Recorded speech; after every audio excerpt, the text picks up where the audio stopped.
खबरें तफसील से। अनंतनाग के सरचेन बटकोट इलाके में फौज और पुलिस के साथ हुए एक इनकाउंटर के दौरान 3 मिलिटेंट हलाक हो गए हैं। हलाक किए गए मिलिटेंटों का ताल्लुक हिजबुल मुजाहिदीन से है।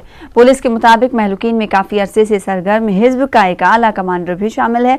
पुलिस के मुताबिक अशरफ मौलवी नामी ये कमांडर लंबे अरसे से सरगर्म मिलिटेंटों में शामिल था। पुलिस और फौज ने इलाके में मिलिटेंटों की मौजूदगी से मुतालिक एक इत्तला के बाद ऑपरेशन शुरू किया। इस दौरान वहां पर इनकाउंटर शुरू हो गया। इस इनकाउंटर में 3 मिलिटेंट मारे गए हैं। पुलिस ने हथियार, गोला बारूद और काबिल एतराज मवाद भी बरामद किया है। पहलगाम के नजदीक इलाके में मिलिटेंटों की हलाकत को सिक्योरिटी फोर्सेज एक बड़ी कामयाबी करार दे रही है। उधर इनकाउंटर के बावजूद पहलगाम में सयाहों की बिना खलल नक्लो हरकत जारी रही। इलाके में मामूल की सरगर्मियां भी चालू रही।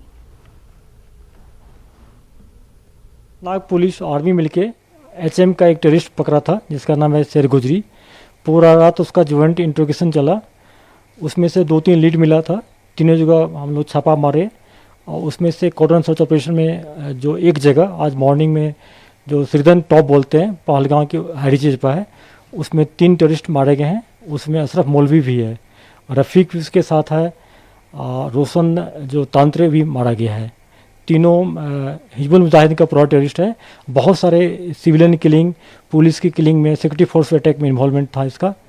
और जिससे हम सब जानते हैं कि लास्ट ईयर अनंतनाग टाउन में एक कपल थे, सरपंच उनकी वाइफ पंच, दोनों के मर्डर हुआ था, उसमें भी इन्वॉल्व थे ये लोग। सर, जैसा कि ये यात्रा का रूट है तो वहाँ पे एनकाउंटर होना कितनी बड़ी सक्सेसफुल मानते हैं? बिल्कुल, यात्रा शुरू होने से पहले इस एरिया को हम लोग नॉर्मली कॉम्बिंग सर्च ऑपरेशन करते हैं। एरिया को पूरा सैनिटाइज करते हैं और डिप्लॉयमेंट भी होती है। उससे पहले इनकाउंटर हो जाना, इसका हाइड्रेट का पता चल जाना हमारे लिए ठीक है। और आगे ऑपरेशंस करते रहेंगे इस एरिया में लोग और यात्रा को पूरी सफलपूर्वक बनाएंगे सेफ्टी के साथ। एक्सिस पर अगर टेररिस्ट का हाइड्रेट मिलता है, टेररिस्ट मारा जाता है, तो ये शो करता है कि उसका प्लानिंग था यात्रा पर अटैक करना। तो सर, कितनी बड़ी सक्सेस मानते हैं आप इसमें? यह हम लोगों के लिए बहुत बड़ी सक्सेस है और मेहनत करेंगे, पूरा ऑपरेशन लॉन्च करते रहेंगे, इस एरिया को पूरा साफ कर देंगे।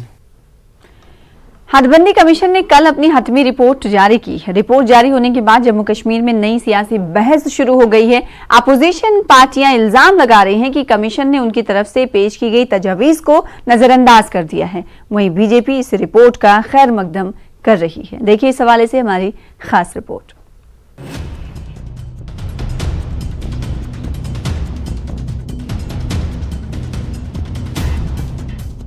जम्मू और कश्मीर की असम्बली और पार्लिमानी हलकों की असर-ए-नौ हदबंदी के लिए मुकर्ररा कमीशन ने मुख्तलिफ सियासी जमातों और दीगर लोगों के साथ सलाह व मशवरा करके अपनी हतमी रिपोर्ट तैयार की है।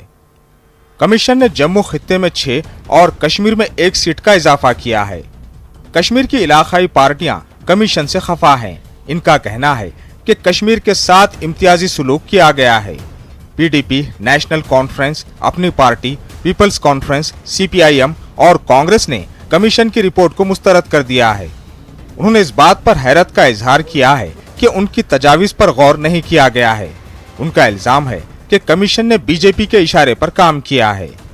हम नेशनल कॉन्फ्रेंस ने तो सिरे से इसको नकारा है। जिस ढंग से ये हुआ है, जिस ढंग से ये तमाम प्रोसेस चलाया है, मैं नहीं समझता कि लीगल पैरामीटर्स को तक इन्होंने अडॉप्ट किया। टोपोग्राफी का इन्होंने कोई लिहाज नहीं रखा। कहाँ जम्मू कश्मीर, ये पुंछ जोड़ी कहाँ अनंतनाग के साथ जो जोड़ रहे हैं, जबकि 8 महीने वो रास्ता पूरा बंद रहता है। किस ढंग से इन्होंने सोचा, ये किया क्या? आप तो हमें कहते थे साहब हम डिस्ट्रिक्ट को ओवरलैप नहीं करेंगे, यहाँ तो पूरा प्रोविंस ओवरलैप कर दिया आपने। दे हैव डन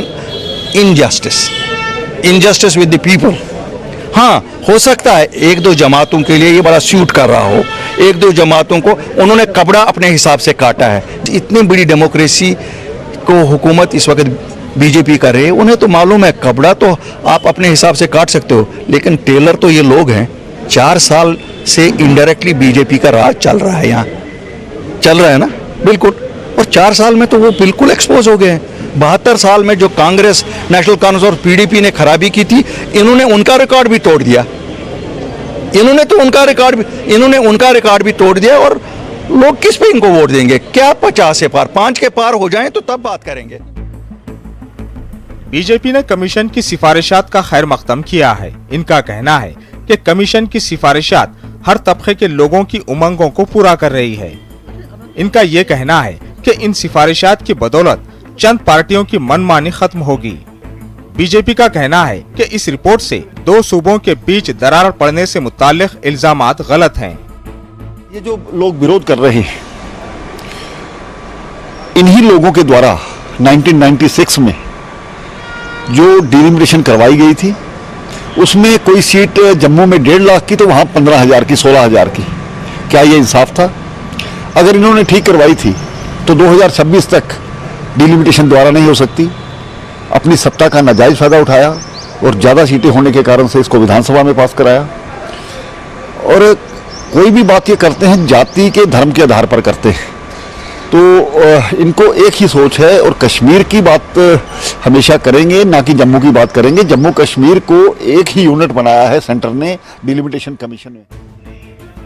सियासी मुबस्सिरीन का कहना है कि कमीशन की सिफारिशात एक इनकलाबी कदम है। इनका कहना है कि जो तबके आज तक सियासी हुकूक से महरूम रहे थे, कमीशन ने उनके हुकूक बहाल करने का काम किया है। जो अपोजिशन कर रहे हैं उनको अपोजिशन करने दीजिए, डेमोक्रेसी में उनका हक है अपोज करना, लेकिन गवर्नमेंट ऑफ इंडिया ने इतना टाइम लगाया इस डिलिमिटेशन कमीशन की फाइनल ड्राफ्ट आने में।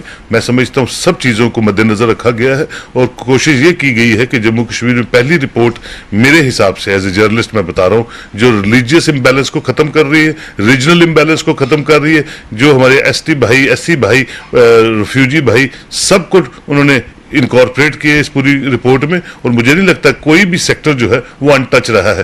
तो नेचुरली जब आप पूरी यूनियन टेरिटरी को प्रॉपरली डिलिमिटाइज कर रहे हैं तो कुछ लोगों को तो प्रॉब्लम होगी जिन्होंने अपनी कॉन्स्टिट्यूएंसीज को अपनी जागीर बनाया हुआ था। ज्यादातर पॉलिटिकल पार्टीज ने इन रिकमेंडेशन को खारिज किया है और ये कहा है कि इन रिकमेंडेशन से यहाँ पे जम्मू कश्मीर में लोगों में एक दूसरे के प्रति नफरत बढ़ेगी, डिवीजन होगा और 2 रीजन जो हैं जम्मू और कश्मीर, उनकी जो खाई है वो और ज़्यादा बढ़ेगी। ऐसे में देखना पड़ेगा कि आगे जो नॉन बीजेपी पॉलिटिकल पार्टीज़ हैं उनका क्या रुख रहता है और क्या जो फाइनल अप्रूवल है कैबिनेट का, सेंट्रल कैबिनेट का, क्या उसमें कोई और मॉडिफिकेशन होती है या नहीं और किस तरह से इस प्रोसेस को आगे लिया जाएगा। कैमरामैन साहिबा के साथ में समीर भट्ट, न्यूज़ 18 जम्मू। हदबंदी कमीशन की रिपोर्ट को नेशनल कॉन्फ्रेंस